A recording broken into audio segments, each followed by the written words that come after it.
I prostrate the benefactor, Buddha Manjushri, whose intellectless sun, cloudless sky, freed from two obscurations, holding text his level, assigned his realization of nature all phenomena. Teaching 60 millionaires terms, he loves all beings trapped in the samsara prison and afflict the suffering as wishes of every only child. Resounded like the thunderclaps which is from ignorance and break sun chain and karma. He holds the soul which should suffer in the cleanest darkness of ignorance. Inherently pure, having attained 10 bhumis, possesses perfect knowledge, the great disposal displaying 112 ornaments. Bow down to Manjushri, who eliminates one's intellectual ignorance. Omara Bhazana De, Omara Bhazana. Through your loving kindness, radiance completely cleanse the darkness of my deluded mind and grants me wisdom and clarity to realize the Buddha's ordinary teachings, sutra and their commentary shastras. Whenever I realize something clear need me correct the nature, may the protector Guru Manjushri appear without obstacles. According to the particular needs, realization level of sentient being's mind, in the field of Mayana, Hinayana, and the work of the Dharma returned.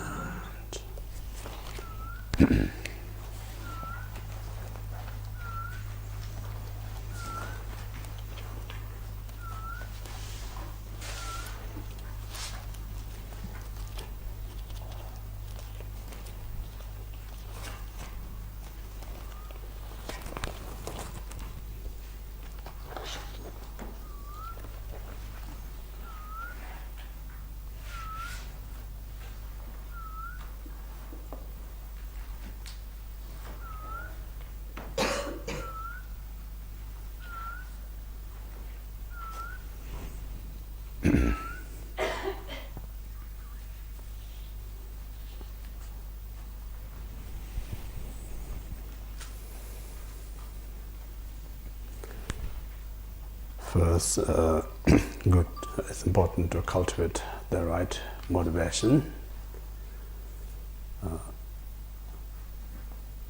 The method to create the right motivation is instead of we just think of ourselves, it's good to little bit shift our focus and look around others, and then we're going to find out everyone out there, some degrees, they experience difficulties. You're not going to find one single being who not having any difficulties. That's the reality of how things exist. Then when we kind of aware out there, everyone kind of going through some kind of a challenge and difficulties. So in our ordinary kind of sense of where we think going to help is more mundane kind of giving, such as temporary the requirements such as food, shelter, money, medicine, so on and so forth. But the cause of suffering are not the lack of these things, material things. It's a delusion mind. So in order to help them to end the suffering, what really need to offer them is the wisdom. Beside the wisdom, nothing they're going to end the suffering, all beings. So once you realize, at this point, I myself, having got this wisdom, completely dominate my life by this ignorance mind. Therefore, I'm experiencing same difficulties, challenge same as others. So there is a possible I can attain perfect wisdom to attain full enlightenment, because before me, many beings reach that state. So when I attain such a Buddhahood, then I'm in a position offer others this great wisdom. So this wisdom is the greatest things I can give other than anything else. So based on this awareness, it's motivate us why it's so important we should attain Buddhahood to help all sentient beings. So in this way, otherwise, without having the reason, say I'm doing this meditation practice, sacred, to attain fully Buddhahood, then it's become more religion, be more culture. Yeah?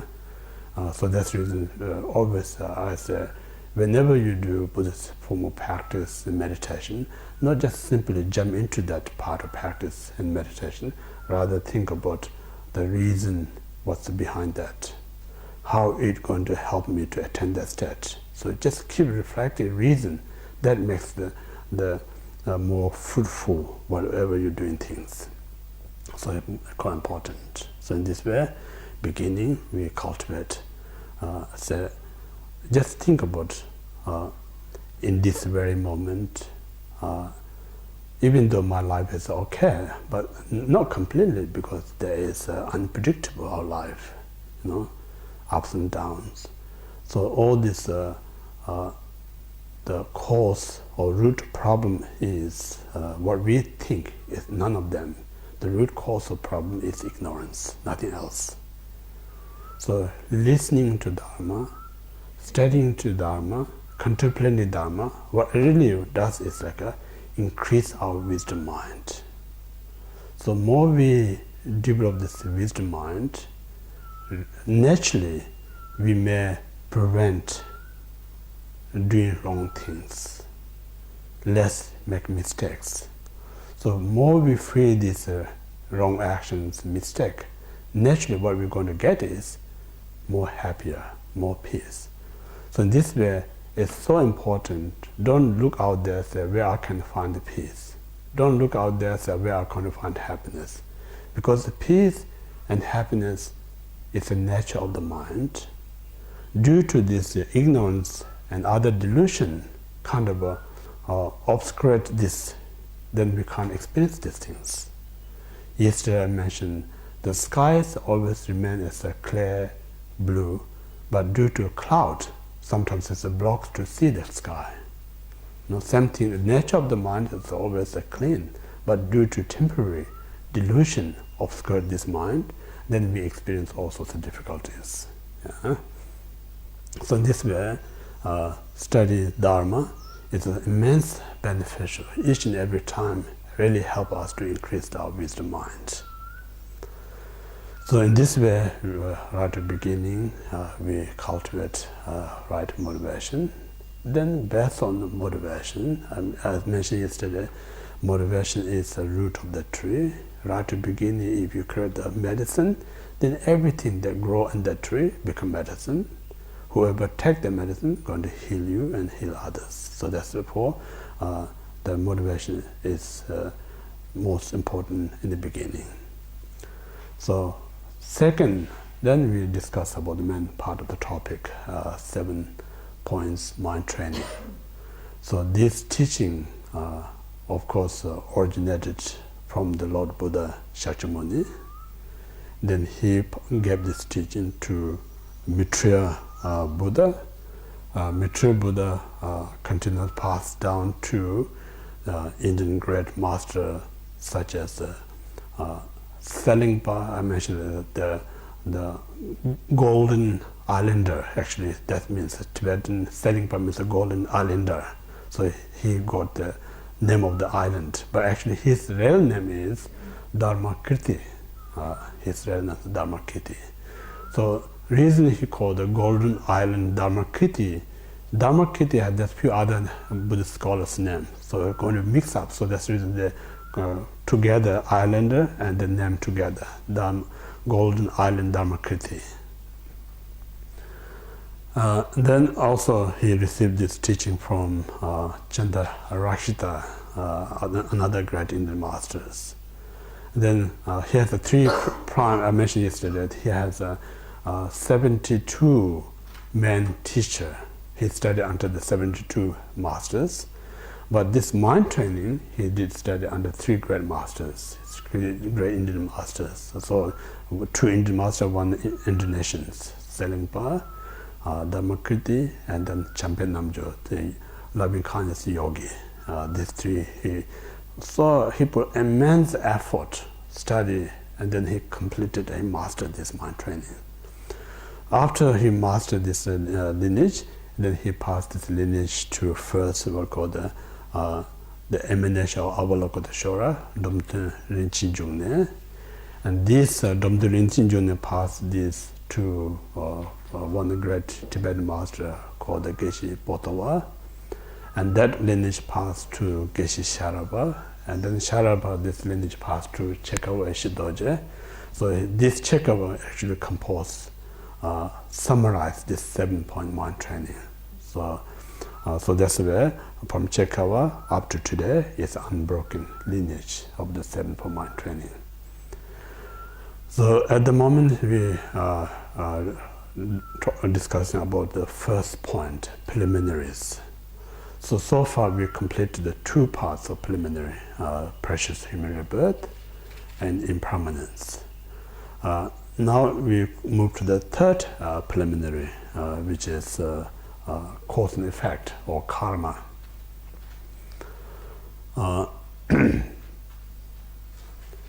And before I go to the 3rd point, just sum up the impermanence. Again, my lead teacher, he time to time kind of reminded us, saying, we really no need to teach about impermanence, because every one of us knows about impermanence. But then you have to constantly have to talk about this impermanence, because this delusion mind, wandering mind, we forget this is the most important part of life, about impermanence. Then the moment you forget impermanence, that very moment there's a great risk to do wrong things, do lots of mistake things. So if you really not intellectually know about impermanence, experientially you know nothing going to be lost, because everything that exists created by causal condition, anything that created causal condition is impermanence.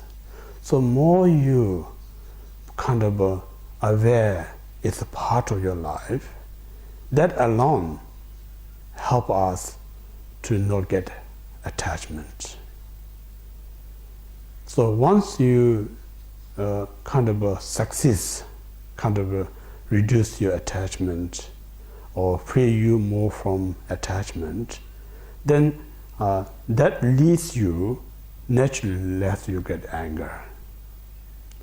Naturally it leads you to less jealous. Naturally it leads you less arrogance.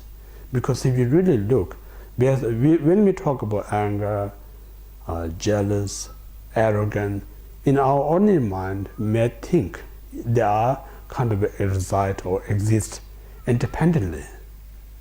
But in Buddhist sciences, none of them kind of exist independently. They all link, all link with the attachment, then attachment link with ignorance, ignorance link with the grasp of self, all this. So when you just saying, when you keep pulling out one brick in the bottom of the wall, then once you manage to take out the bottom part of the brick, then the rest of the wall going to collapse. So same thing, if you just pull out this attachment kind of brick out, then anger and jealous, all the problems that are naturally going to collapse. So this reason is so important to more reflect day to day about impermanence. Whether you're having good time or bad time. Because when you're having good time, still think this is impermanent. Because if you don't think about impermanence, then you get attachment. The moment you lose, you get disappointed, you get upset. It may lead you to some anger. So if you're just aware this is impermanent, then if it's gone, you got less upset, because that's the reality of that. And then when you're having a difficult time, you may feel like this is going to be with me forever. That's not true, because the difficulty also created by cause and condition, that also not going to last. It's impermanence. So why we are so upset? No? So in this way, whatever way you look at the positive or negative, as long as you are aware of impermanence, that helps you not to caught up, not trapped, rather it frees you. So that's the reason what many of teachings saying, the best offering to the Buddha is not just material things. Best offering to the Buddha, more you reflect the impermanence, more you are aware of impermanence, that's the best offering to the Buddha. Reason is because the Buddha is not like me or ordinary beings. When you receive offering, be happy. The Buddha is a person who kind of who take fully kind of responsibility and care, like a parent who look after a child. So their ambition, dream, is to wish others to be happy. So anyone who or kind of practicing or meditating, helping self, that's the best kind of please to the Buddha. Therefore we're saying, when you do such great things, free you from the delusion and try to attain the great happiness, these actions are the best offering to the Buddha. No? So this is so many teachings says you do the best yourself to benefit rather than harm to yourself, and you do best things to help others rather than harm to others. If you live in that kind of life, that life is the best offering to the Buddha. There's no better than any other things to offer.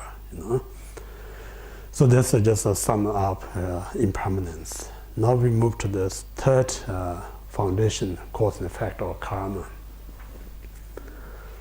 So again, there is we call the two types of world.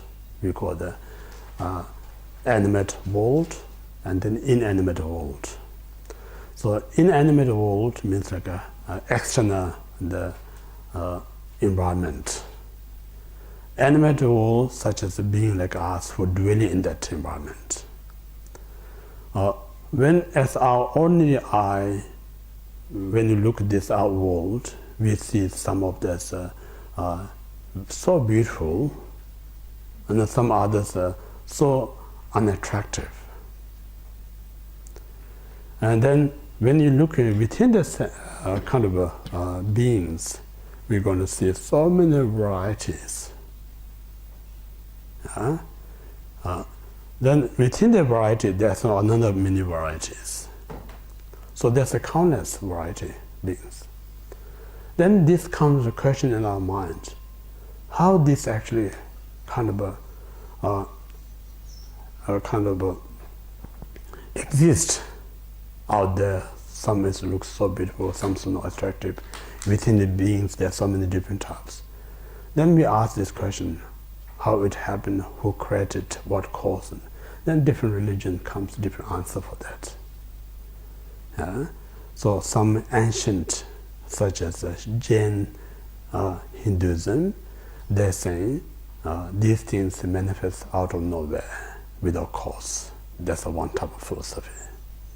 Then some other Hindu kind of philosophy say Shiva, one of the Hindu god, is created entire phenomena, internal and internal and external things.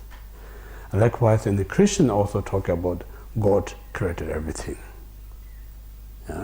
So now what the Buddhist concept is external universe, internal all beings are created by its own causes and condition.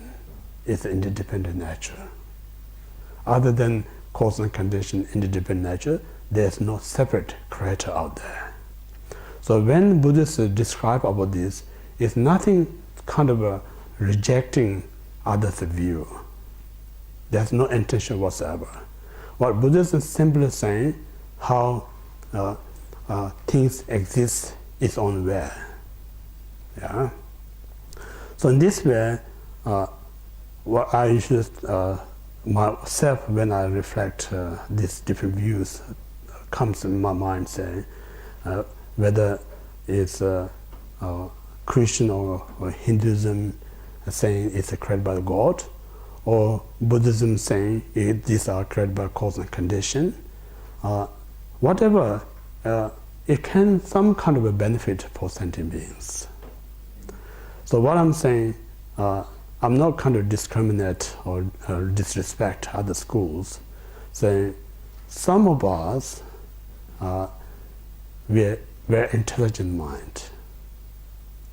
So when you're such an intelligent mind, very kind of so much exploring, analyzing, that type of mind maybe not so perfect answer saying it's created by God or things arising without cause. Doesn't kind of seems like it's a logic. But people who has less intelligence, it's perfectly all right for them, because when they believe, it works for them. You know. So in that sense, there's nothing wrong with it. Temporarily, it works for them. Like I said, when you are kids, the toy works for you. You know. But when you grow up, the toy doesn't going to work for you, because you have to change your concept.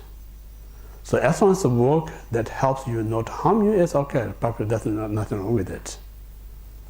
Then you become more intelligent, you more kind of ask this question, then you may think, there's no logic, someone that created, or things that come out without the reason. So there must be something. So in this way, then maybe I say Buddhism is more suitable, because Buddhism is, I mentioned Buddha read about the book about how universe existed, or he just learned from his master, and not that he really himself discovered how things exist. So every teaching that Buddha spoken entirely based on his own what realized, without putting his own thoughts there. So this reason, if he put his own thoughts there, then what we think going to be different. We're not going to be the same as what he thinks. But if he tells exactly how things exist, then we look and search and that phenomena, we're going to have the same conclusions. That's the nature of when we talk about the absolute truth. Yeah. So in this way, the individual that we have a different kind of a variety of life. Within this variety of life, we all have a different experience. Sometimes we have a good experience, some other times we have a bad experience. So all this, what we call the collective karma and individual karma, kind of create everything, these things. So what that means, like we as human beings, we have a collective karma. So this collective karma, when we come to this place, we all know this is a house. Yeah? And that sense, there's no need to argue. I see this place as house, you're going to see this place as house. So collective point of view, we see this place as a house. But then individual comes, then what do you think about this house? So what I see is this house is not going to be the same as what you see this house. Then we have individual perceptions, you know. So in this way, we kind of share this place, collective karmic point of view, but then when we stay in this place, some of us we find comfortable, some of us we find uncomfortable.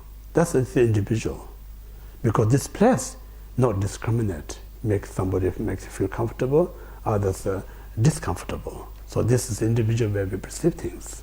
So that's how it works in mind. Yeah? So this is just general. The karma I mentioned yesterday is not something separate entity that controls your experience, your feeling, your thoughts. Karma is really the what we call the state of your mind. So what I'm saying, karma is, I say, is your mental conscious. There's a sixth consciousness. Among them, the mental consciousness is the karma.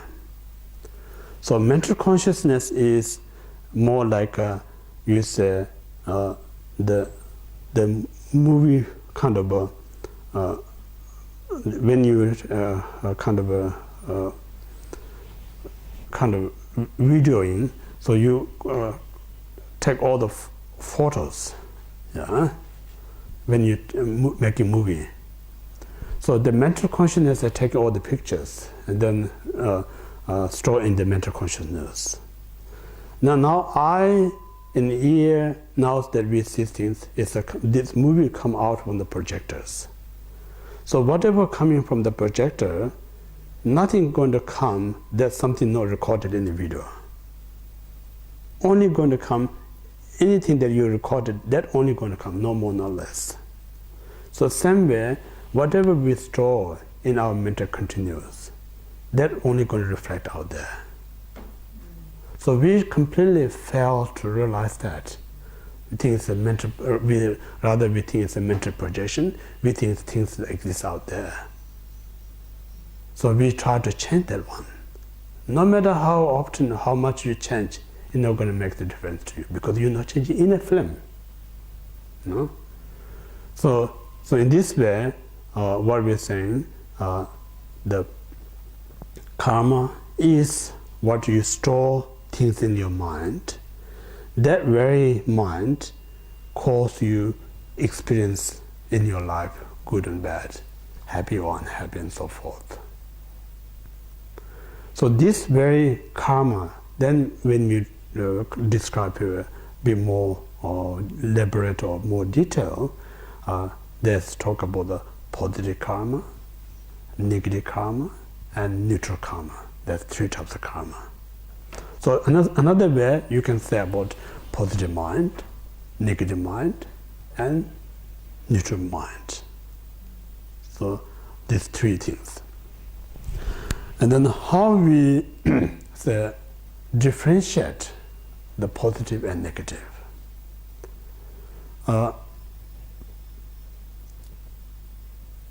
And again, within the Buddhist school, yeah, within the Buddhist school, we have three kind of schools called the Theravada school, Mahayana school, and Vajrayana school. So these three schools is not based on the culture. It's not based on the agenda. It's not based on what kind of study you've done. But actually these three based on three different states of intelligence. Three states of the mind. So that means like the phenomena that we try to describe is very flexible. It's not fixed. Yeah. So it's not fixed. Means that fixed means like then negative action always remains as a negative.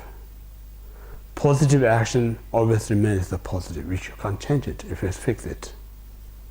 But flexible means like sometimes things that appears as a negative can be very positive.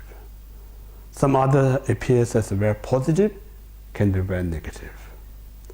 So how we differentiate positive, negative, that's what I'm saying, as a Theravada or lesser vehicle, and that state of mind have this concept of positive and negative pretty much is fixed. If you commit a negative, always a negative. If you committed a positive, always a positive.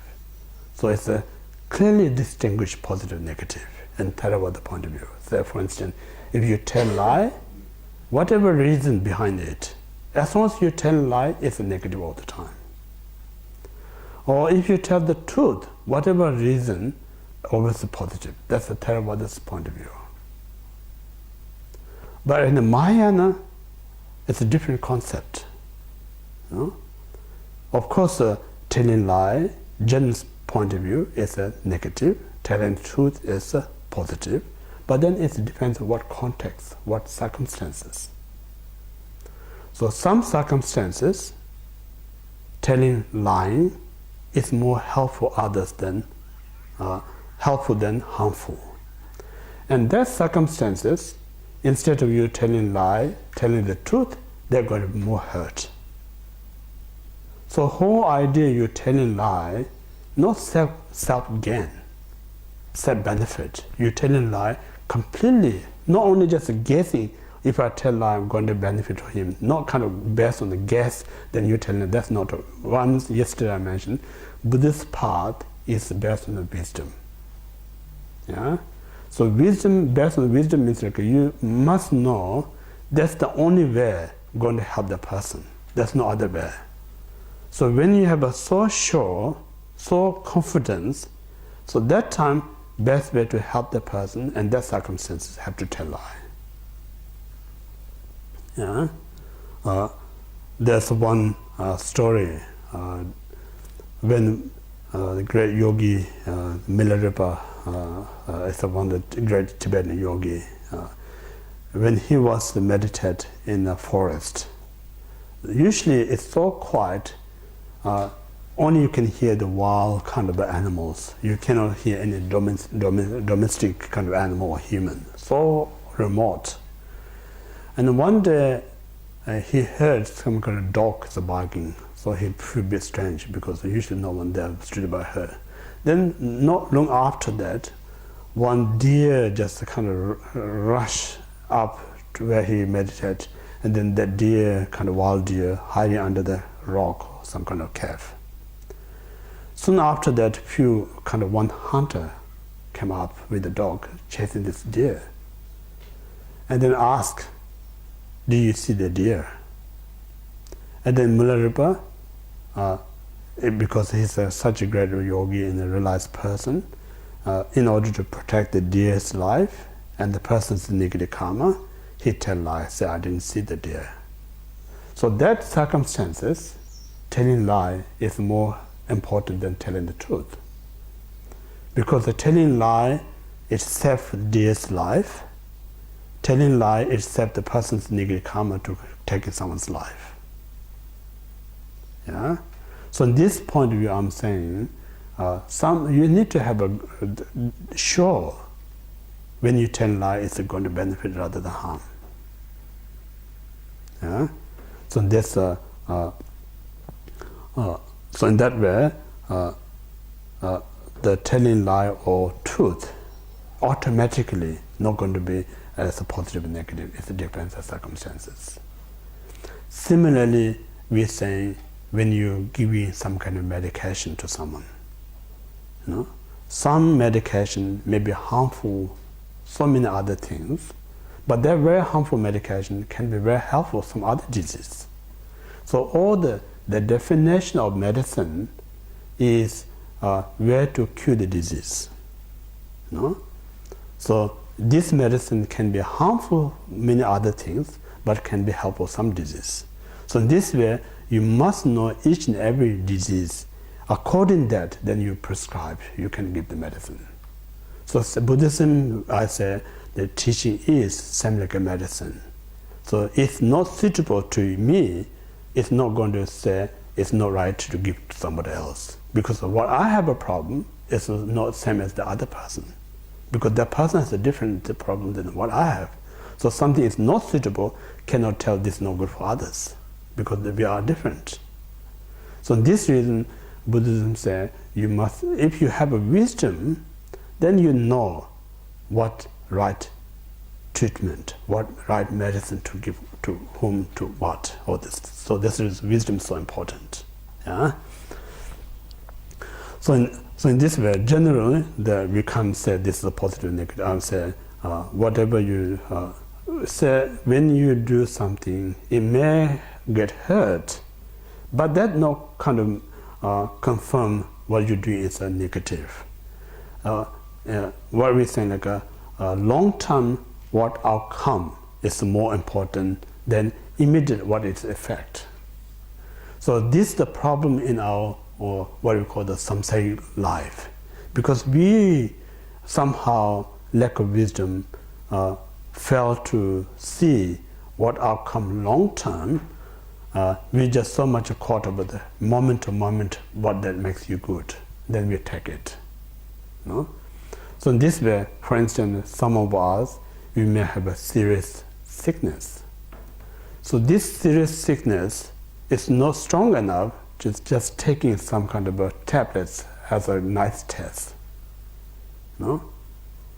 We need to go certain more serious surgery. When we go to serious surgery, of course it's not going to be comfortable, someone kind of cutting your body. But then, long run, that kind of save your life. So same thing in the Buddhist, we say, some circumstances, we can take a very simple method. And some other circumstances, we have to be more tough. So how we know whether we need to soft or tough is wisdom. If you don't have a wisdom, we don't have any idea. So wisdom is nothing other than what you experience. You know how much you know about that. So this is reason why I'm saying kind of an experienced doctor. They make a very sensitive decision. So whatever they make a decision, based on their knowledge, based on their experience.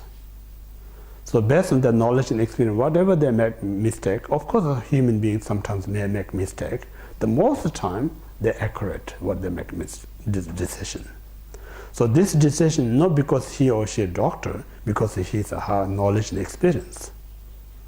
No? Before you reach there, of course you just have to know that person did a lot of mistake.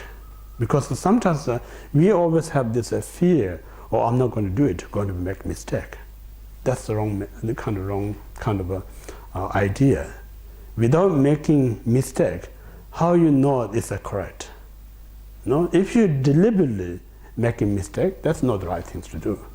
You try your best to improve. Out of that, you make a mistake. That's the good, because you learn something that doesn't work. So next time you're not going to repeat it. So that mistake actually kind of upgrade your knowledge, your experience. So this reason, you should not be kind of, I'll say, pull out. So sometimes I think about in a different culture, you know. In a Tibetan culture, if I share with you, like when we cook food, there's no such a institute you can go and learn how to cook. You know? You just cook with your family and then try your best. So lots of people don't have any fear. They don't expect somebody going to say great food or awful food. They just go and cook. So in that way, whether they cook good or not, but at least they don't have a fear of the cooking. But in a Western culture, so much fear of cooking. Oh, I'm not good enough. Somebody says awful, then I'm going to really upset. You know? So food is very simple, you know. Very simple. Why are we not so scared of making food, cooking food? So in this way, you actually really cause your own obstacle to progress. You know? So that's how you kind of a culture taught. You need to be perfect. You know, you need to be very kind of accurate. Then if you know that, people are letting you down. So that's actually society creating this fear. So that's why we're so scared. Yeah? So it's no individual problem, it's a society problem. You know, if you do that, then only you're going to have one good thing, not many things. So you're not going to touch many. So in the Buddhism says, we have this intelligent mind. We shouldn't be restricted ourselves, say I'm only good about this. We can be good many things, not just one thing. You know, so important. So in this way, each and every, I say really try everything. If you don't try, you can't tell whether you can do it or can't do it, whether you can success or no success. So that's itself kind of giving you opportunity. That's how I'm saying real freedom. Real freedom is not kind of restrict yourself, not limit yourself. Just explore as much you can. So out of that you can really gain so many knowledge, so many experience. And some of you may think Buddhist path is only meditate and chanting, nothing else. That's not true. But one of the teachings says, if you know master with the 5 signs, you're never ever going to attain enlightenment. So 5 signs, actually there's 10 signs. So 5 major signs. The first one is we call the science of philosophy. Science of philosophy is the most deepest one because it's really explained how the mind works. What's the nature of the mind. It's so deep and so profound. So that's one of the main signs of the Buddhism. And then second science is we call the grammar and the poem. So you need to have a so good grammar where you speak, where you write, where you compose. Because if you don't have a grammar, you cannot write or compose, all these things. So second science is the grammar, science of grammar. And the third we call the science of art.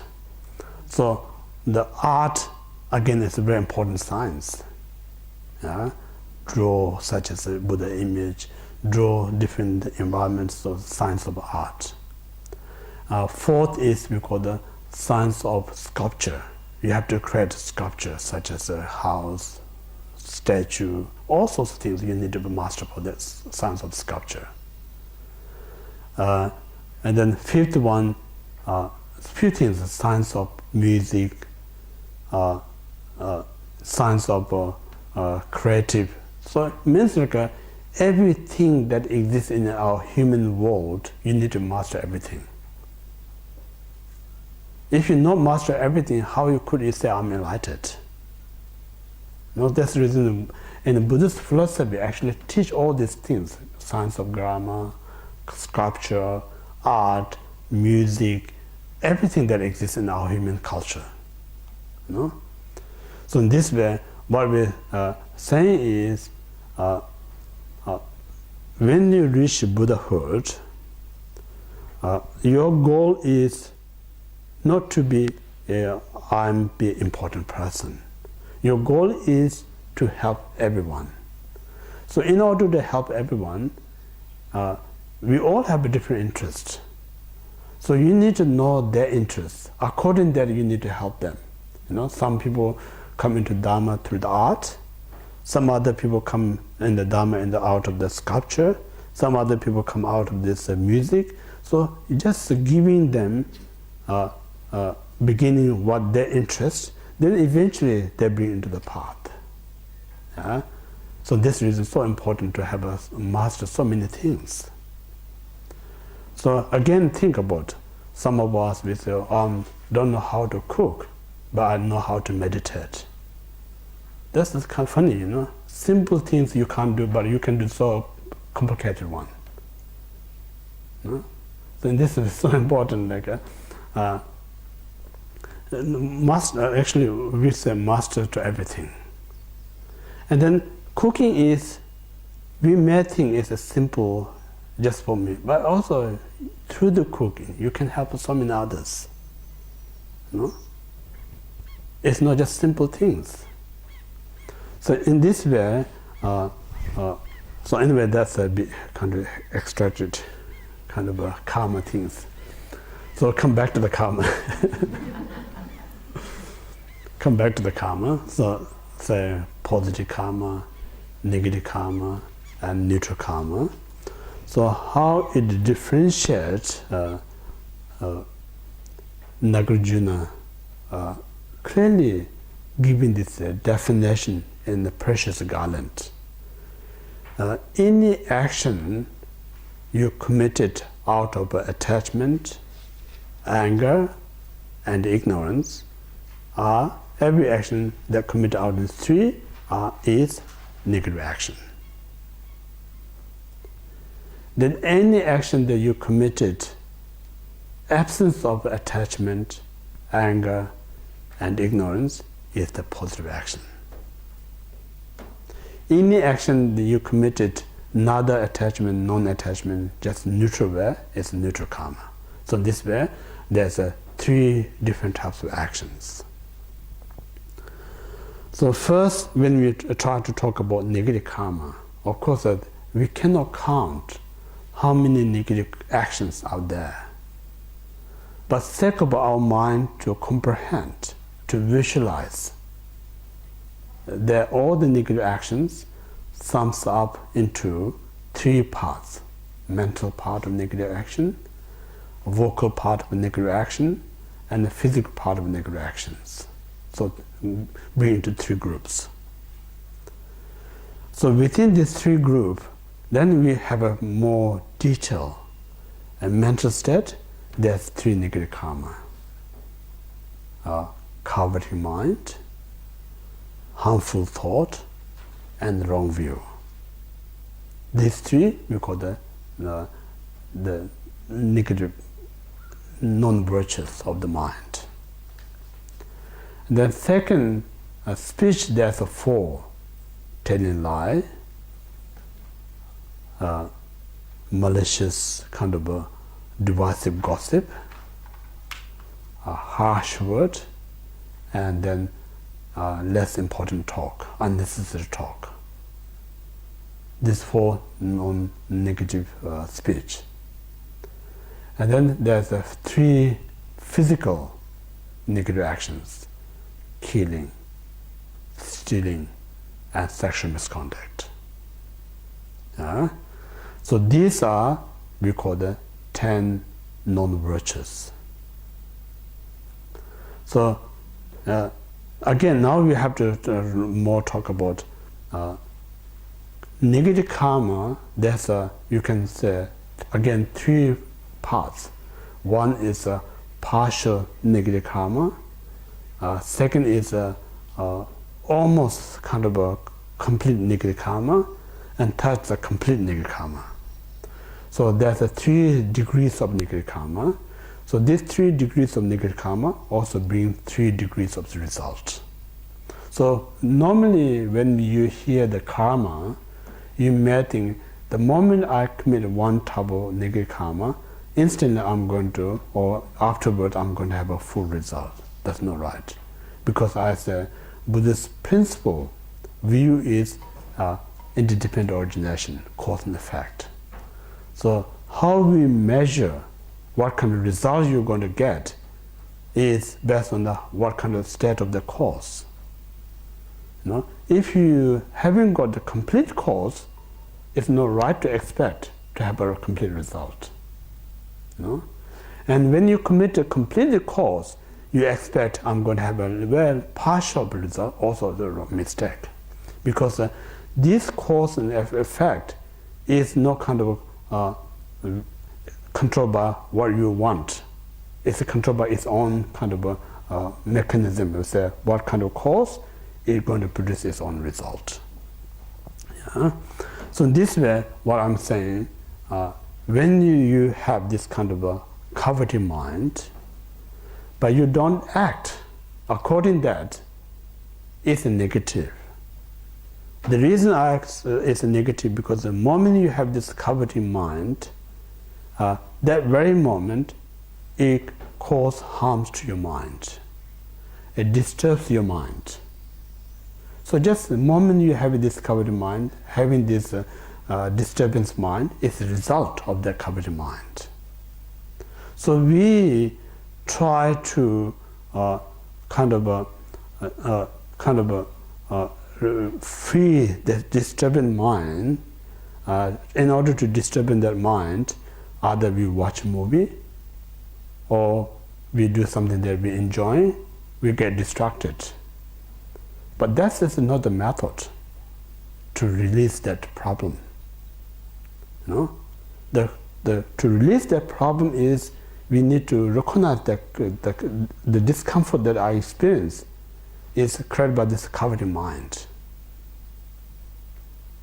So if lack of awareness of that, and then you go out and watch a movie, and while you're watching a movie, maybe some relax, but the coveting mind still there. When you come back, you have still some problems. So if you look at that point of view, actually we put in more effort, less benefit to overcome their problems. So instead of try all sorts of things to make you feel good, we just recognize the cause and try to remove that. You know? So I'm saying it's kind of physical, it's easy said than done, you know, kind of. What I'm really saying, like, we need to aware the cause. If you know the cause and then remove that, then you don't need to do other things to make you feel comfortable. So in this way, this we call the minor kind of a negative mind. Then second partial is you have a coveting mind, and that way you try to go out there and then to get someone says nice things. So you put effort, that even more kind of a powerful negative. But you're not there to go to what you want, but you just went there to try to get. But then almost there you think, oh, that's not the right thing to do. So at that length you have again discomfort in your mind. That still is not complete one. So complete one, you have this coveted mind, then it develops a motivation, say I'm going to go out there to get this either in a peaceful way, or wrathful way, or sneaky way, or direct or indirect. So you put all effort, then you get what you want. So that moment you completed that negative karma. So this negative karma, what the Buddhism is saying, poison mixed with the chocolate. The moment you put that in your tongue, you feel sweet. Short period of time, because it's mixed with the chocolate. The moment the poison go into your blood system, then it makes you sick. So negative karma is same. You know, when you get what you want, it makes you feel good, but afterward it can cause you so many harm things. You know, so this.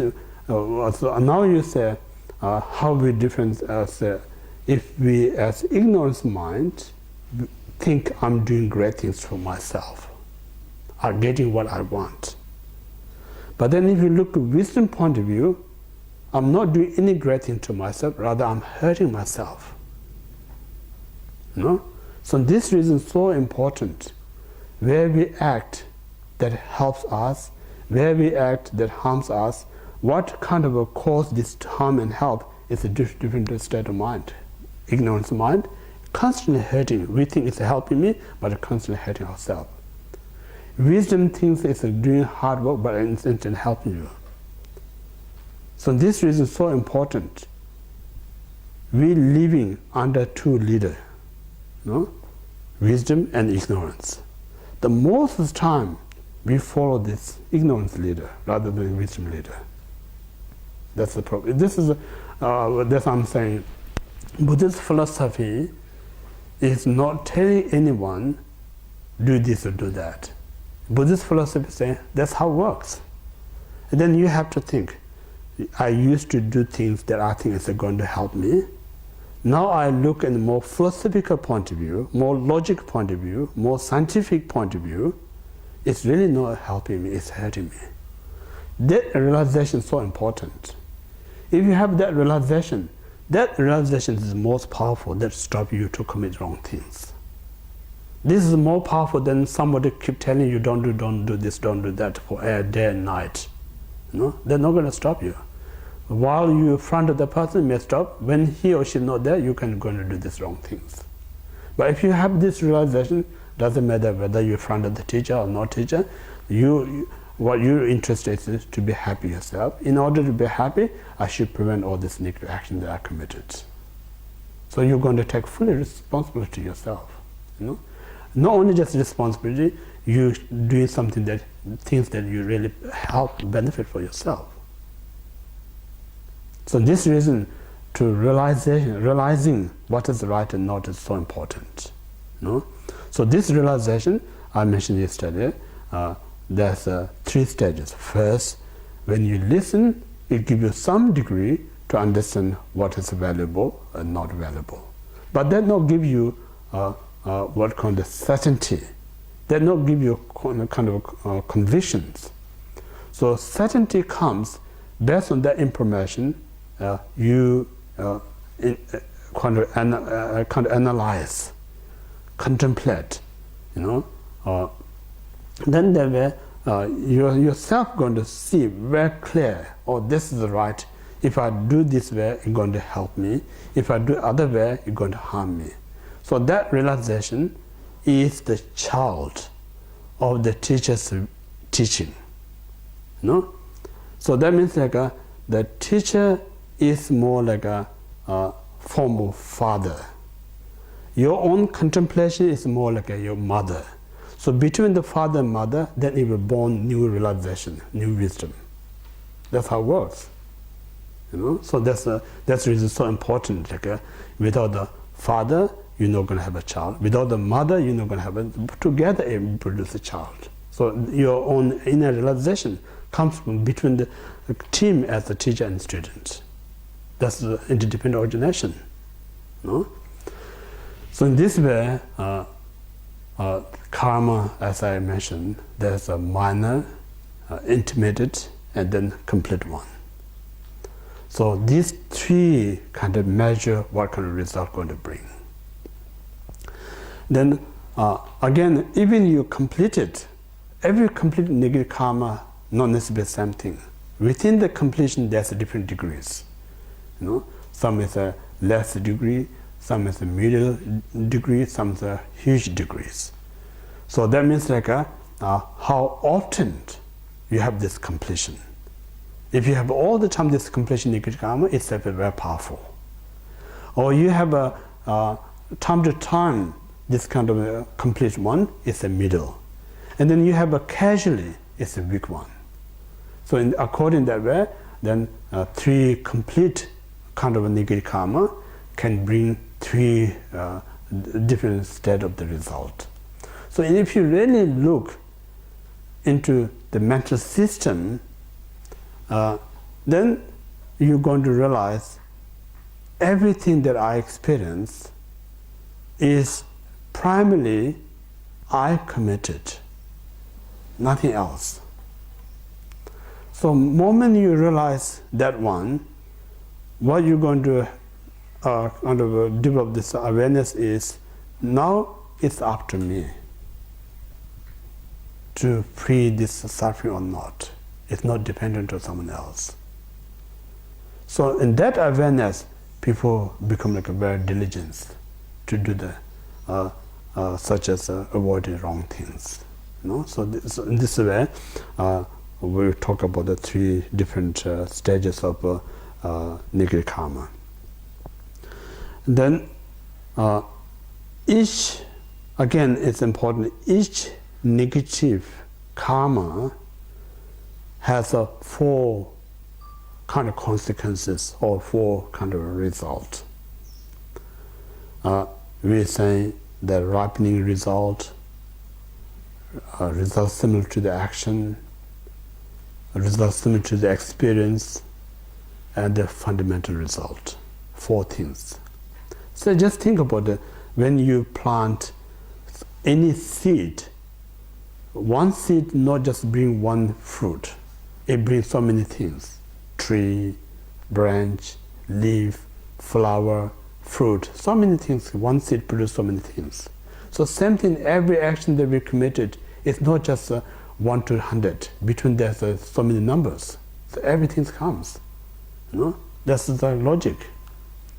So in this way, the main just say, when you plant some kind of fruit tree, main result is not tree, not the branch, flower, it's the fruit. The others are just a minor result.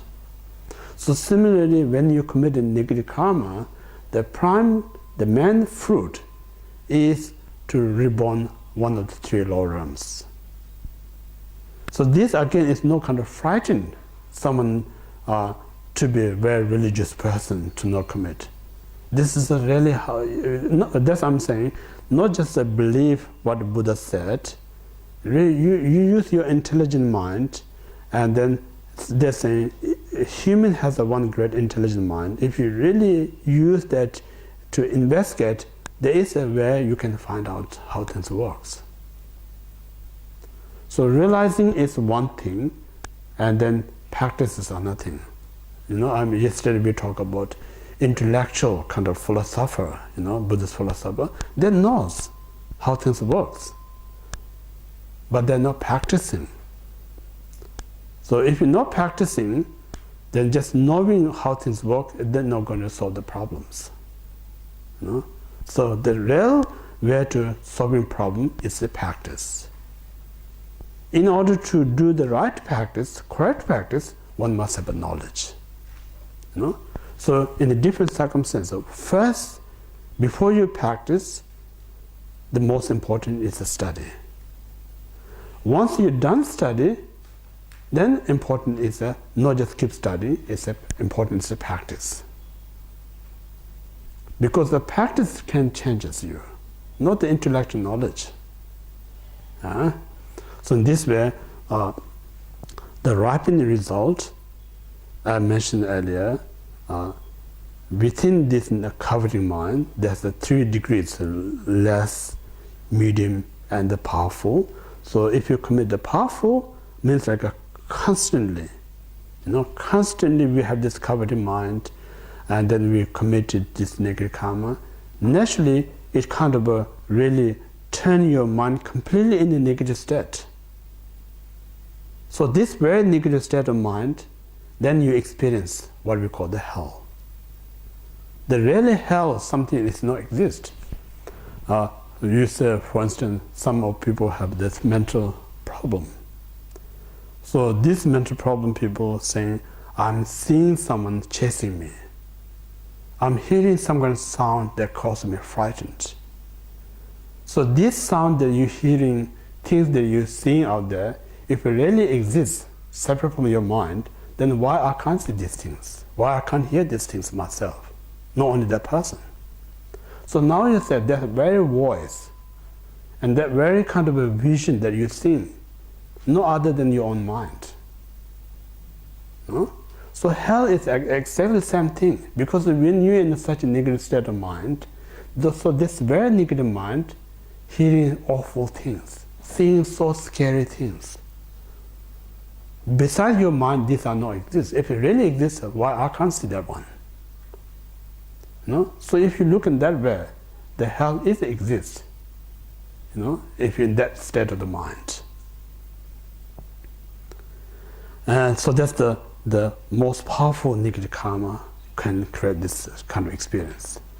Then medium kind of negative karma, it creates a rapid result is a hunger ghost. The minor complete one is called the animal realms. So it means like the prime negative karma result that's going to ripen is 3 unfortunate realms: hell, hunger ghost, and animal realms. So therefore I'm saying yesterday, the good news is all these 3 unfortunate realms created by its own cause. It's not just appear by itself. So since it's created by a cause, so we have a control to not to create. If you don't create this cause, these 3 results that we're so scared, so have a fear, not going to be there. Because these things not just come out of nowhere. This things not just come because we have bad luck, not the reason, because we create the cause. So if you don't create this cause, that result never going to happen. That's the good part. So this reason I'm saying, say I don't want to commit a negative karma. That's the kind of a little bit force yourself, creating some kind of stress yourself. It's very hard to stop negative karma. So in the Buddhism saying, you more think about the consequences of that. If you more think about consequences, itself helps you to discourage, not to commit negative karma. For instance, I usually give an example, say food that you love so much, but same time that food is an unhealthy one. Tastes so good, but sometimes it's unhealthy. So that moment you say, I don't want to eat again. Just forcing yourself is harder to stop it. Because when you hunger, when you get temptation, you just go and get that food again. So instead of that, if I eat this food, what going to be consequences of that? It's going to make me more high cholesterol. It may cause me the blood pressure. It may cause me the diabetes. It's really not just making things up. The food that really cause the blood pressure, high cholesterol, or diabetes. More you think about it, truly the result what it's going to bring. So more you think about that, that realization helps you to stop to eat this unhealthy food. You know. So in this way, what I'm saying usually, and the doctor recommend not to take this food. It's not kind of frightening to you. They're talking about the reality of what their food going to bring the disease. So in this way, it's so important to reflect these things, and then in order to prevent that, we should not correct the cause. So this is again what we call the Buddhist practice. The Buddhist practice is to kind of realizing the suffering that we experience is created by that cause. Based on that realization, we try to avoid that cause. If you try, as long as you try to avoid the cause, it's your practice. You know? So this is important. So in this way, you know aware whether I'm practicing or not. So what I'm practicing, again, I mentioned yesterday, it's not sacred to please your teacher or Buddha. Entirely that you're doing is to your own benefit. So when you kind of keeping right diet, as the doctor recommended to you, so when you try your best to keep in this diet, if you think I'm doing this because to please my doctor, that's a mistake. You know, that's not reason. The whole reason is to your own kind of well-beings. You know? So same thing in the Dharma, it's like everything that we talk about one's own well-beings. Yeah? So this rapid result. Now, second side effect or side result, first we call the result similar to the action.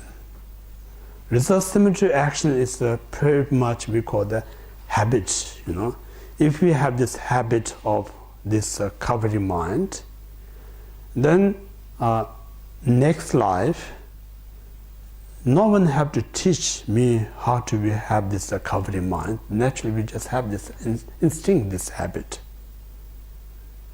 You know, so sometimes it's good to know about.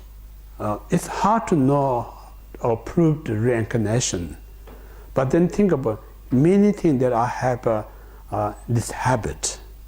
That habit not passing by my parents. This habit not passing me through my friend.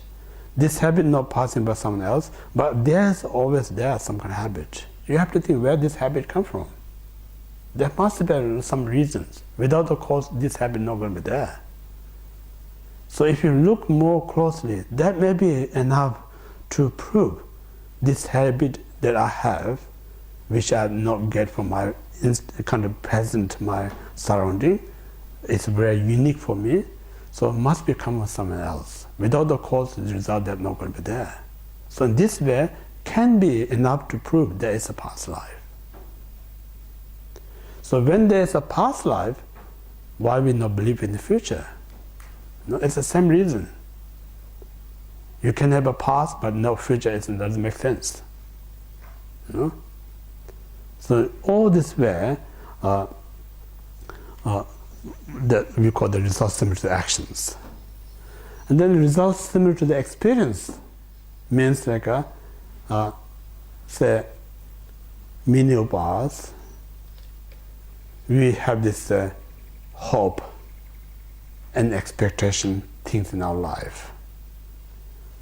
And then time to time, that hope is shattered. The expectation become like a disappointing. These are, we call the results similar to the experience. Because if we used to covet into others, so that karmic result in this life, many hope that we have will get shattered, many expectation that we have will be disappointed. This we call the results similar to the experience. Yeah, so the third result. And the fourth result, fundamental result, means like a place, it's actually a place where you're going to be born. So place where you're born, then you're not going to get what you want. Completely deserted. So that's how 4 results comes, each karma. Then I usually thought about how we choose next life. Then I heard some master teaching about how to rebirth next life. So when I listen to the master, and what I'm thinking is a little bit contradicting. So I'm not saying I'm right, other wrong, other right, I'm wrong. So one Buddhist philosophy is saying it's important to give your opinion, something they're not really sure. Then people who are listeners, use exercise, which is most kind of logical. And commonly with Buddhism saying, you don't have a choice where you're going to take birth next life, where you're going to reborn next life. You don't have a choice. Common Buddha said that. But then my way of thinking, I say every one of us has the power to choose where we're going to be reborn.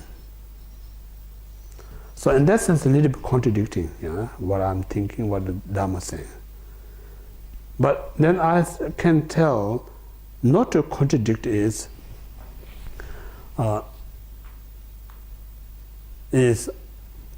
saying, say 2 kids, or 2 friends, give money and ask to do their shopping. So they both have that right to make decision how to spend the money. No one can tell you what to buy, what to not buy. Just have money, they can buy whatever they want.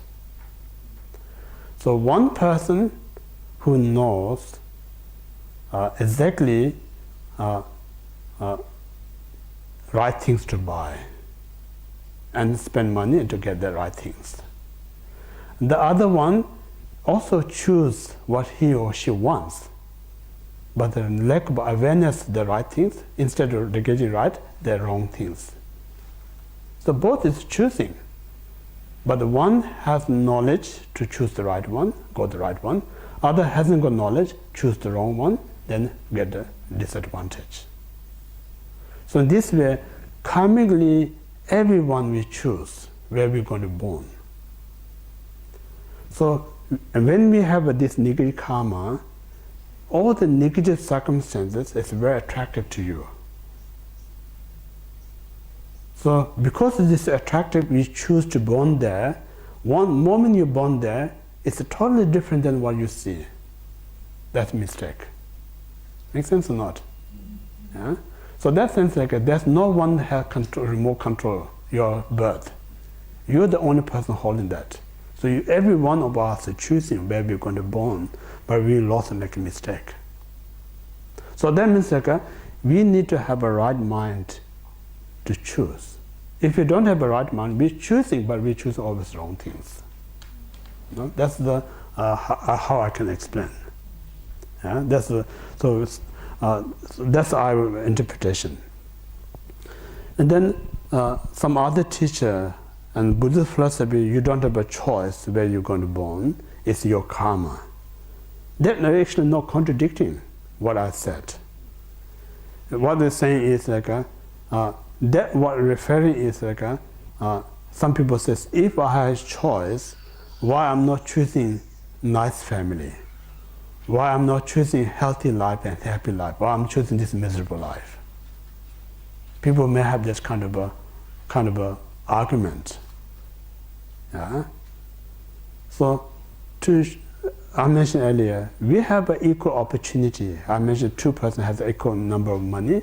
They have an equal opportunity to buy whatever they want. Then they both different state of mind. One they get the right one, other get the wrong one. So it's exactly the same thing.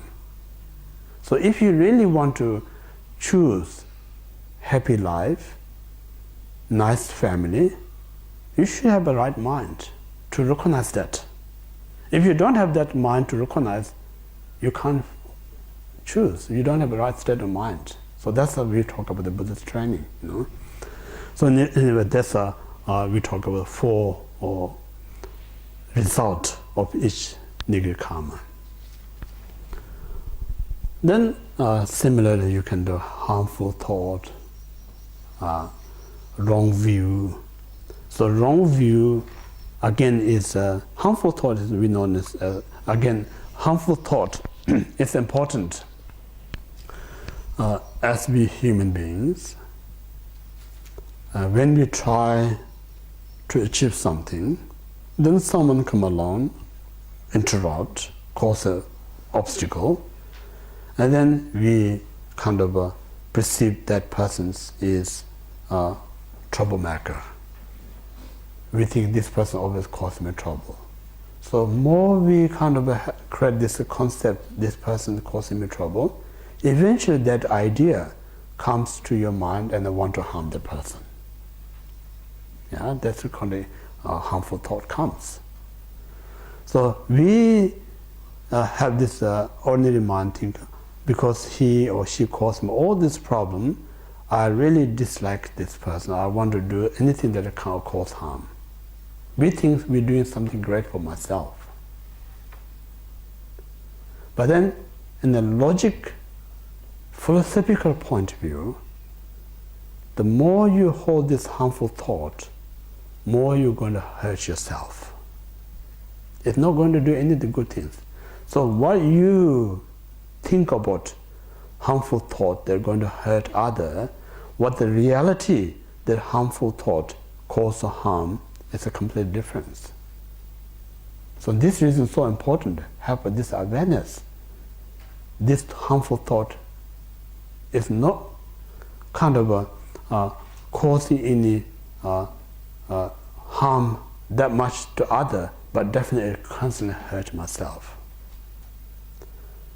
So again, this always we talk about psychological point of view, emotional point of view, and the physiological point of view. Harmful thought will cause so much trouble, because the more you have this harmful thought, naturally that person is very unattractive. Just look into that person, knows this person is so much hated in his and her mind. So who created this unattractive? You're going to say my parents' genetic caused me this unattractive. We're blaming someone else. But the reality not. It's your own gene of negative karma. Yeah? And then that's a physiologically kind of a very superficial kind of unattractive. Not only, now that brings you so much blood pressure, heart disease. Lots of kind of cause physiologically the damage by these negative thoughts. Then when you're having this problem in physiologically, it affects your mind. It disturbs your mind. When you disturb both your mind and physiologically, it affects your emotion. So that's how it works. All the link, it's not kind of independently. So this reason, we may think, oh, this is a negative thought, I'm going to have just one single entity. But the reality, this is poison going through all your system. But we don't see this seriousness of what causing the harm to ourselves. So this reason, when you have this realization, you're going to find someone that harms you is not that serious. The moment you have this thought, it's more serious. So the practitioner actually get more scared their own negative thought than anyone else's negative action to you. Yesterday I mentioned everyone out there who become your enemy, and they only can cause you harm very limited. But your own mind cause the harm that's no limit. So in that sense, like your own negative mind is more serious than actual outer enemies. But we don't see at all. We're so comfortable with our inner negative mind. And we're so encouraging, so we're so protected that. So it means like I mentioned, say, what called the eagle. What is some bird eat some bird eat other bird, what do you call? Cannibal. Sorry? Cannibal. Cannibal. Predator, not predator. Some say maybe owl, yeah, owl? The night fly, whatever. Owl, yeah, owl. So when some birds, yeah, small birds, kind of hatch the owl's egg, so feeding that. Then when this owl get bigger, they're going to eat the mother. Yeah? Cannibal. Your own kind. Yeah. Yeah, kookaburra eat the mother, yeah? Yeah. Mother, because mother's too tiny, then this chicks grow bigger than that, then eat the mother. So our negative mind is exactly the same. We're so feeding this, looking after that, and this negative mind eats you. Yeah, that's how reality. Make sense or not? Yeah. So in this way, one need to aware of this harmful thought. Yeah. So this harmful thought, again, same as a cavity I mentioned, there's a strong, medium, and less. According to that, it brings result. So when I say it brings result, we're not saying it's a guarantee. No? Means like if it's a guarantee, whatever we commit in negative karma is the guarantee going to bring result, then there's no point to meditate. There's no point to practice.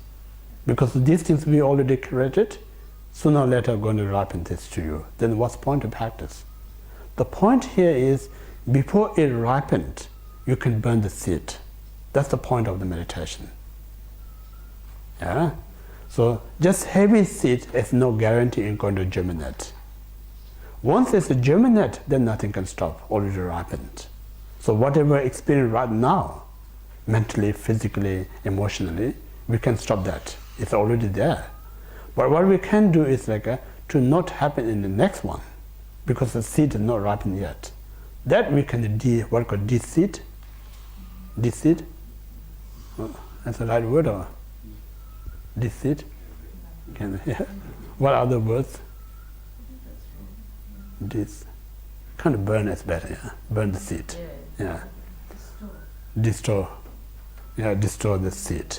So that means I mentioned when we committed negative karma, it's no kind of storage somewhere else than the present mind. So present mind, everything that we committed in the past is imprinted right present mind.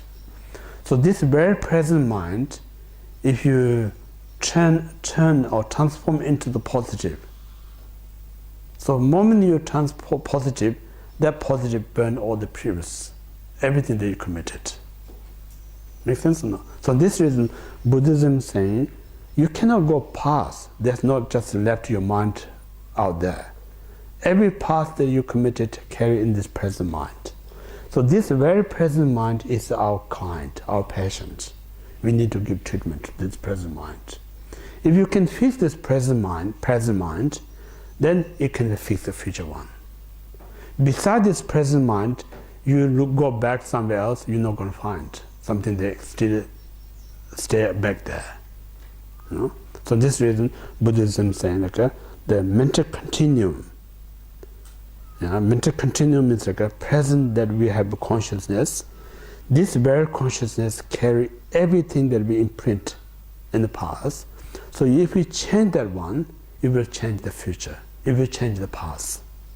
Without the present, there's nothing change to past because it's already gone. There's nothing to change the future. It's not ripened yet. So only that existence is the present. The moment you change the present, you change the past and future. That's how it works. So in this way, so this I'm saying when we meditate, if your mind wanders somewhere else, then you're not meditating. If your mind is really in the present, then you're really working with your mind. You're really giving treatment. You're really healing your own self. So beside this mind, nothing is a practice. nothing to meditate. So important.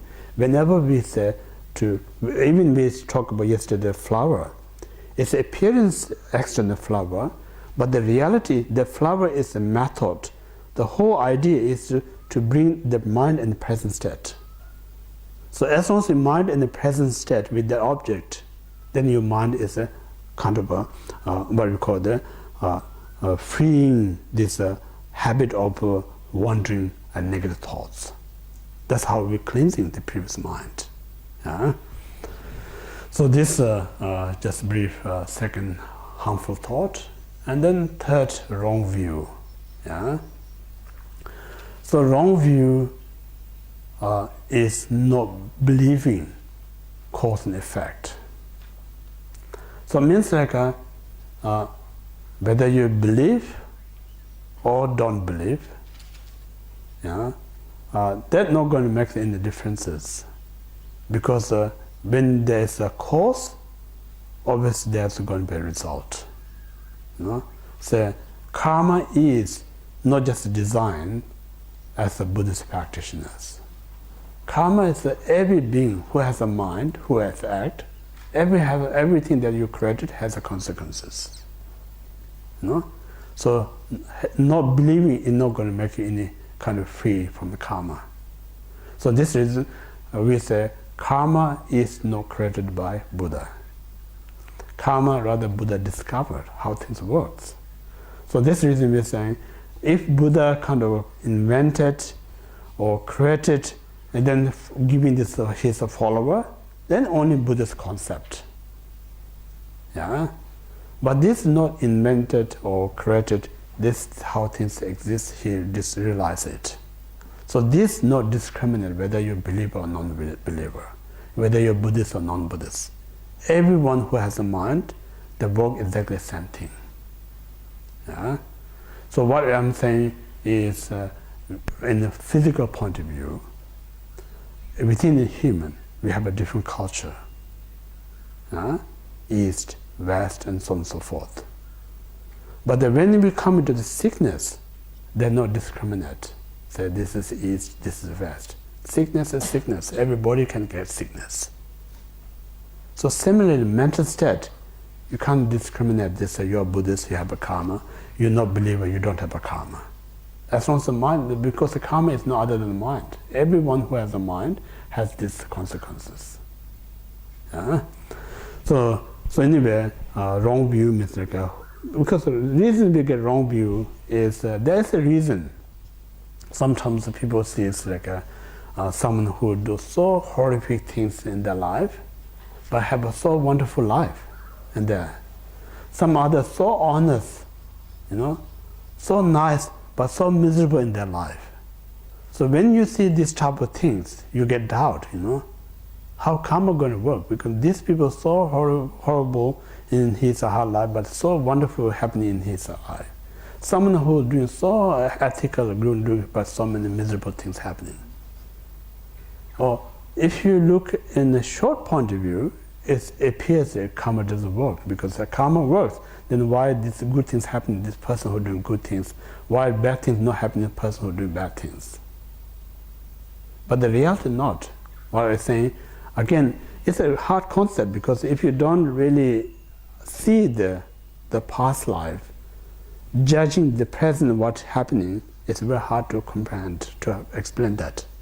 So it means like the person who doing the wrong thing, that's not the creating comfort, success or joy, whatever he experience. And the person who doing the right things is not creating the miserable things. Actually, the miserable they experience is the result of the previous negative karma. Person who is having great time is not a result of the negative action, it's pure the positive karma. So this is important. So it's kind of sometimes the karma, as we human, one of the great Indian masters, Chandrakriti, stated the Madhyamika avatar, middle way. So we human only can understand gross level of karma, but the subtle is beyond our mind. So beyond our mind means like while we have this ordinary mind, impossible to understand each and every single how things works. But no means like a karma is nothing that you can figure out. Everything has its own kind of what I call system. I sometimes share with people, when you go to somewhere there's a chaotic country, you may, because we coming here in this Australia, we have a very kind of discipline how we drive in the road. We so much training that way. So this mental attitude go to like India or Italy, the kind of driving is so chaotic. We be lost. But within that system, the chaotic, they have everything system, all system. Yeah? So similarly, karma is so complicated, but if you really learn about the karma, within the karma, everything is a system. Everything that we experience, it has its own causes, a condition. Nothing that just come or pop up accidentally. Yeah? So in this way, I'm saying this ordinary mind, what I'm saying, okay, this diluted mind, we're not going to see how the karma works. But then one day you become less diluted, then eventually you start to understand. Same as I'm saying, when we bring this country's system state of mind go to India, we get confused. Then we just stay there a bit longer period of time, we eventually get their way of thinking, then we start to understand their system. So same thing, karma is a very subtle, it's so profound. Karma is the same profound as like emptiness. It's not that simple to understand. Even you just think about with a peacock's feather, so colorful. Or we think of all these animals so smart to create these beautiful colors. But the reality, peacock themselves, they don't have any idea how the colorful come up. But in reality, each of this color has its own seed, causes. Without cause, it's not going to come. If without cause, this colorful, the peacock feather comes, then why other places not come that kind of colorful? Not only the feather, the peacock. So in this way, if you really study, each and every one has its own causes. There's nothing chaotic. If it's chaotic, then people who don't do any practice get lost advantage. Who try so hard to get nothing, it doesn't fear. No fear, that's not the way. So everything has its own system. So this third kind of brief, the harmful, coveting, harmful, and wrong view. Now next, then the rest of the same thing. For negative speech, telling lie, malicious gossip, harsh word, idle talk. Then also there's a complete, incomplete, partial, heavy, medium, less. Again, if you keep telling lie all the time, then become like a heavy. If you tell time to time, it's a medium. Then you tell once a while, it's very less. So according to that, it brings a result. So it means like what really is saying, like more, sometimes we say speech is a breach of your mind. Whatever you say, it affects your mind. So it's kind of interlinked. Sometimes what you think is affect you what you say things. Some other times what you say, it affects your mind. So in this reason, in Buddhism, we talk about two types of meditation. One is the mentally, completely focused object what you're meditating. That's what we call the mental meditation. Second, we call the chanting meditation. So reciting, then you reflect the meaning of that. So means like when we know in advance, to reciting is much helpful, because when you're reciting, at least you know what you're reciting, then you reflect the meaning, it keeps your mind in focus. So both is a form of meditation. So in this way, what many great masters saying, while you're reciting, your mind does not contemplate the meaning, that recitation is not going to help you that much. But while you're reciting, you reflect the meaning, then you're also doing the meditation. So that's the reason chanting is no kind of we asking someone, calling or invoking to help me. No, the chanting is meaning of the nature of phenomena.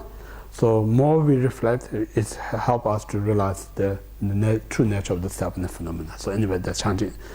So anyway, this whatever we say, it imprints our mind. So there's a 4 negative speech. And then last 3 negative actions: killing, stealing, and sexual misconduct. So this again, how often you do, or how less you do, or how kind of once a while you do, it becomes like a heavy, medium, and less. So all the 3 again 4 result. So that's we kind of complete the non-virtuous part. So what we're saying is, again, these are also object of meditation. Because when we meditate the negative karma, we need to know what is the negative karma. So more we meditate, it really gives us a realization the negative karma, how affect, how much it does harmful to self and other. So more you know about that, naturally it develops the motivation that I want to abandon non-virtuous. This is important. For instance, in a health department, telling people don't drink too much, don't smoke too much, they do lots of camping. So that works, people more see the disadvantage of drinking and smoking. Eventually, it helps us to stop to commit these things. So same thing here, like we kind of a spiritual camping, so how harmful these things. And then you start to see yourself, and then the only person who can stop you is yourself, no one else. So to stop that, you need to have this full awareness, this disadvantage of negativities. So in this way, what I'm saying, I really don't want to experience that suffering. If you really have that kind of a wish, and then the cause of that suffering that I experience is created by this non-virtuous. Yeah? So only way me to end this suffering, I need to stop committing non-virtuous. If I commit non-virtuous, then nothing causes me suffering. So that's how you get the idea. Now next we talk about virtues. So virtues is opposite than non-virtues. The absence of coveting, harmful thought, wrong view. So absence of these 3, the opposite of coveting mind is have this intention when you have nice things in your life, wish others have these nice things. How much this makes me happy, wish others to have this one, so they're going to be happy. So that's the opposite of coveting mind.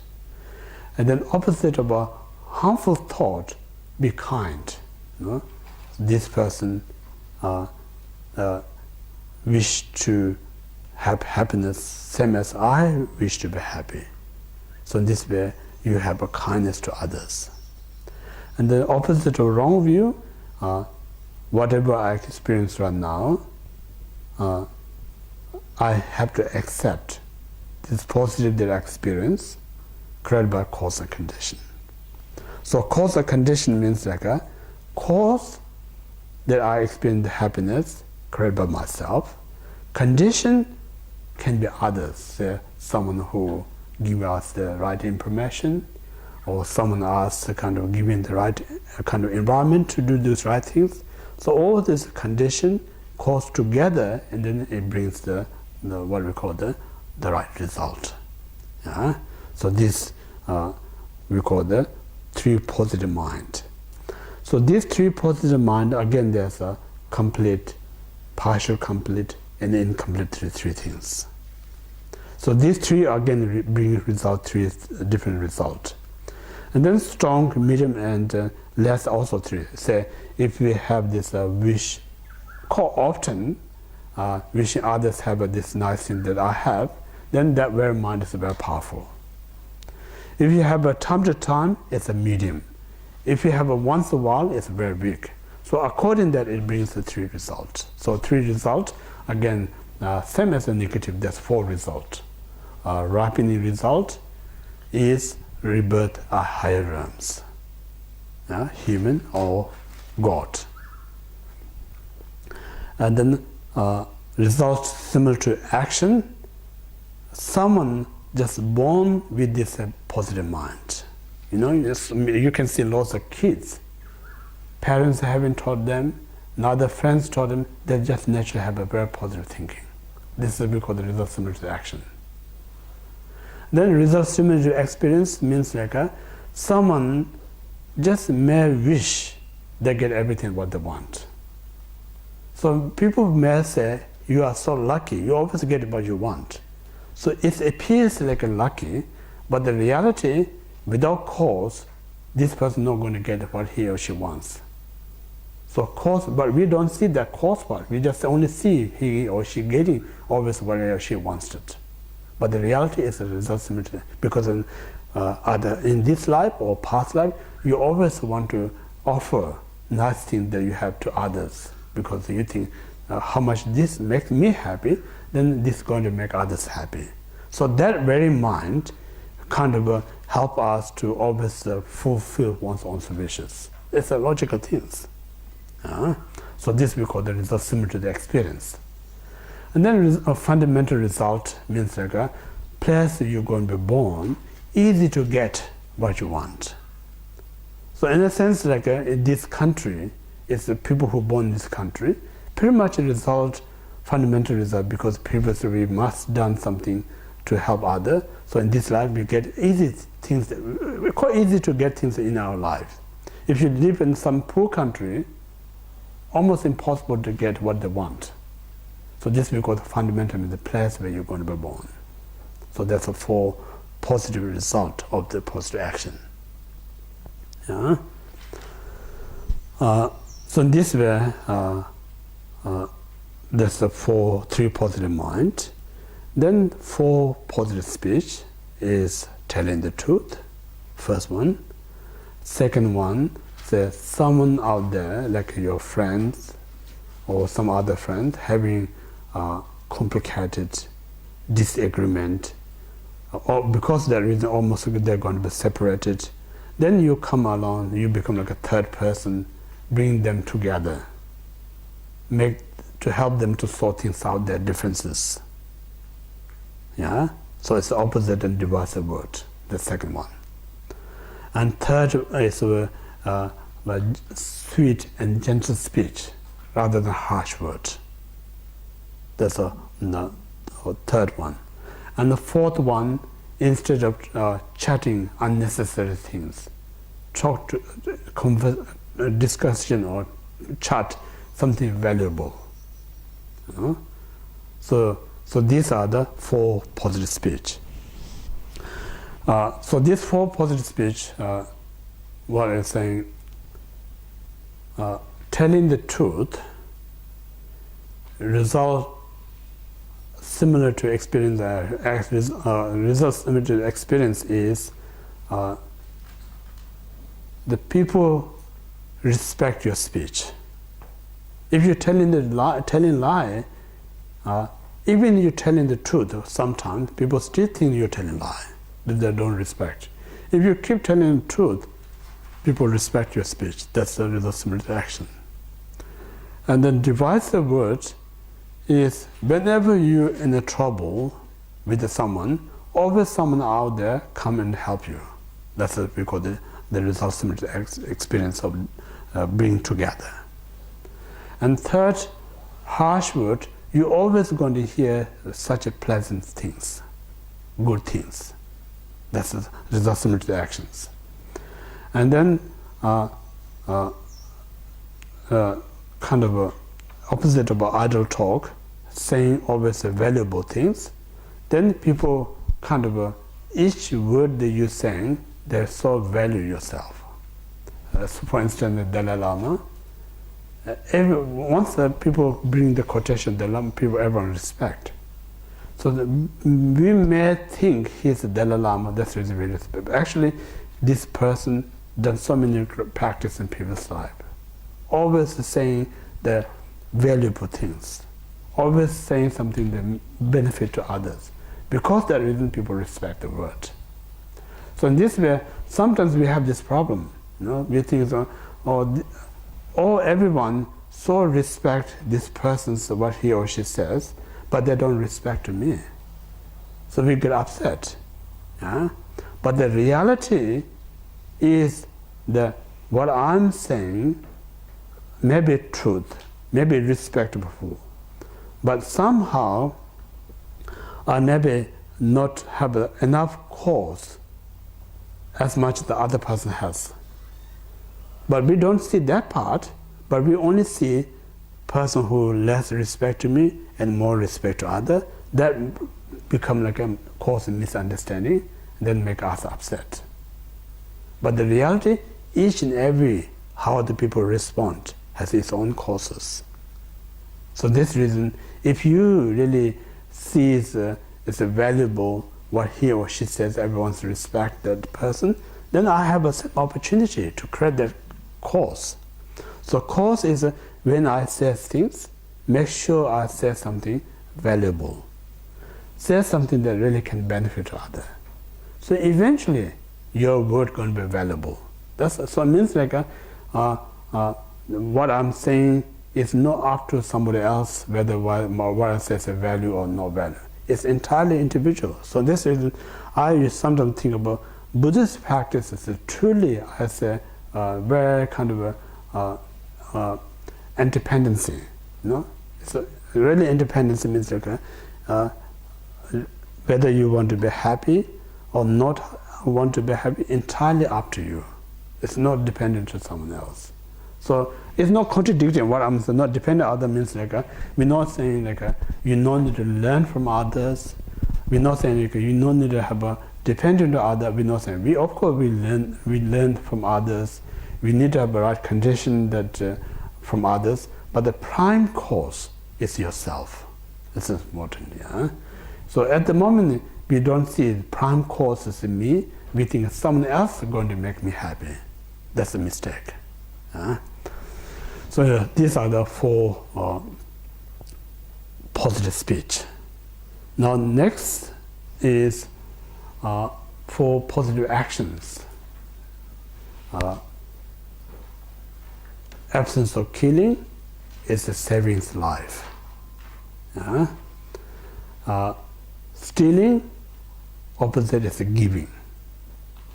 Sexual misconduct is protecting and respect others' life or others' partners. So first, killing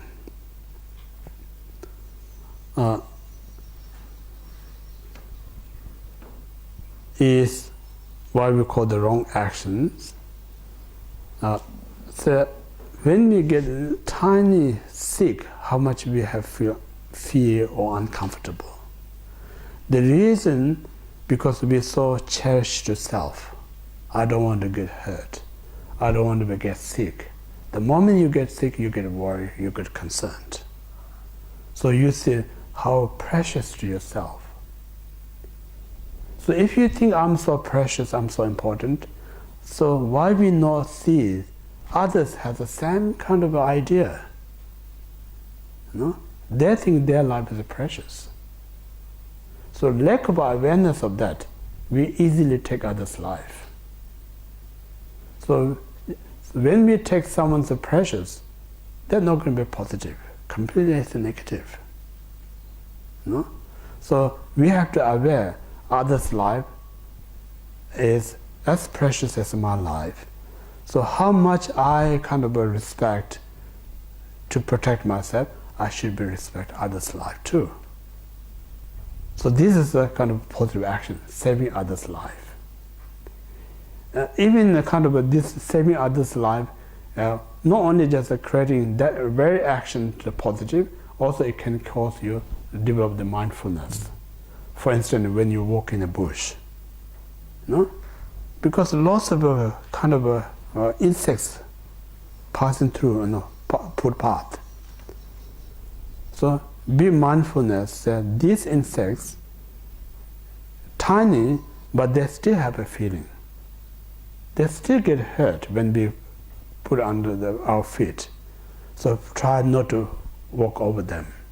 If some get injured, we just pull out and put in a separate place. So everything is a practice, so doing something kind to someone. So when you do kind, that very moment you have so much pleasure.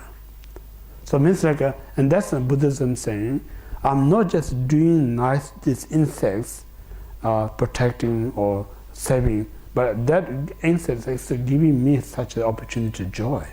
Because when I do such noble things, it makes me happy. So what I'm doing to that animal, but this animal giving me opportunity, if you really compare, this animal actually giving me joy without any reasons. So why I'm thinking I'm important, doing something good for them? Why we're not seeing they're doing something good for me? So this is so important. So in this way, all this kind of a way we think makes differences in our life. So in this way, if we save one life out there, that's enough to make us happy. If you save few lives, end of the day you're going to be grateful. Today my day is not wasted. At least I got opportunity to save few lives. That alone is enough to give you more happy. That brings more happiness than having few bottle of beer. Yeah? So that's the first one. Then second, such as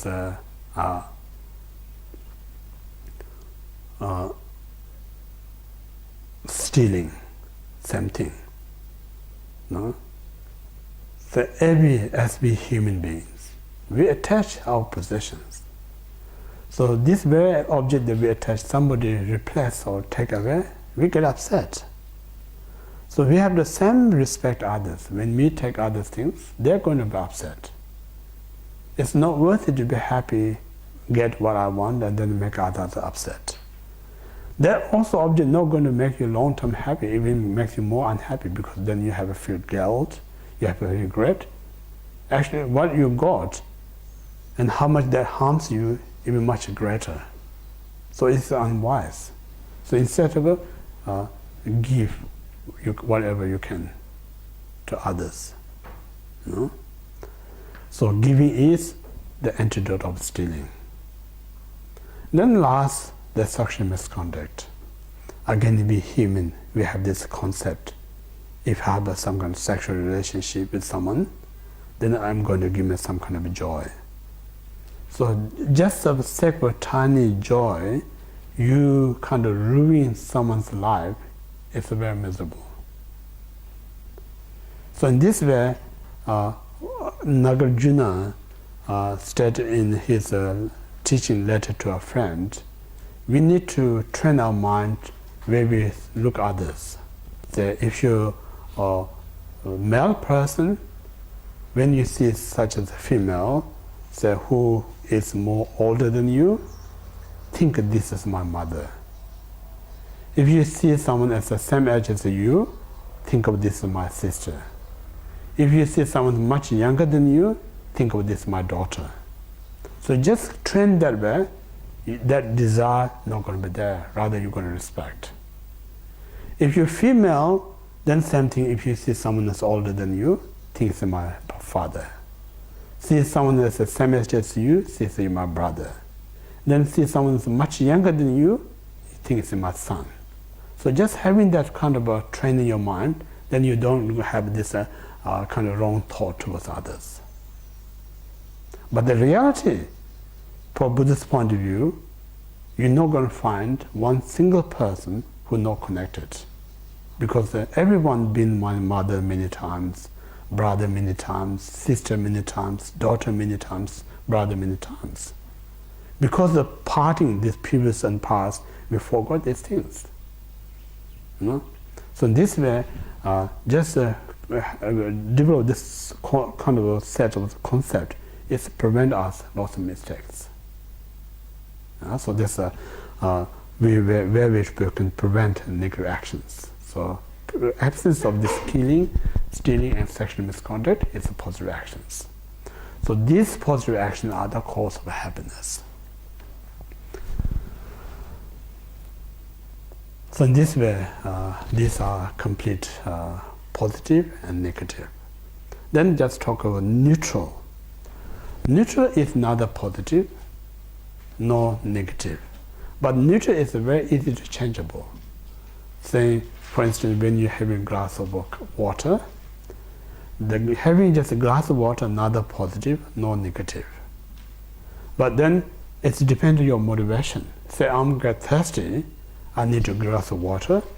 Out of that motivation, if you drink water, it's just neutral, neither positive nor negative. So think, I'm get thirsty. If I get thirsty, I cannot concentrate to meditate. I cannot help to others. So I need to be quench my thirst to help others, help myself. Out of that motivation, if you have a glass of water, that drinking water is a virtuous, positive, because you're doing it out of the positive motivations.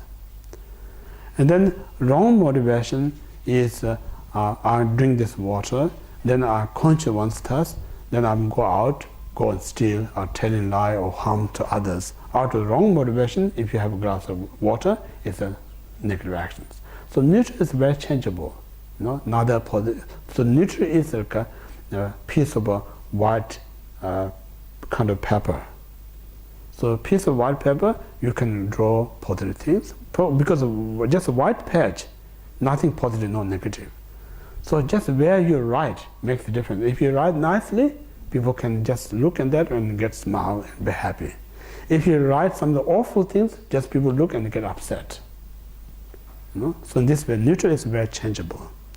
So whole idea, what we're saying, virtuous, non-virtuous, neutral are not exist, are parted from your mind. So mind is the creator of all these three. So this mind, not someone else's mind, it's our own mind. So it means like an entire phenomena, what kind of a shape you want, is up to us. So it means like I mentioned yesterday, every being has a mind, but not everyone has the power to transform what they want. Among them, the most powerful mind is human beings. We have a power to transform everything that we want. So while we have such a great opportunity and a great mind, so we should not waste it. So this is Buddhist talk. We talk more often that, more reflect on that. Then eventually you realize, I'm so fortunate to have this great opportunity. So what I had, why I should waste it?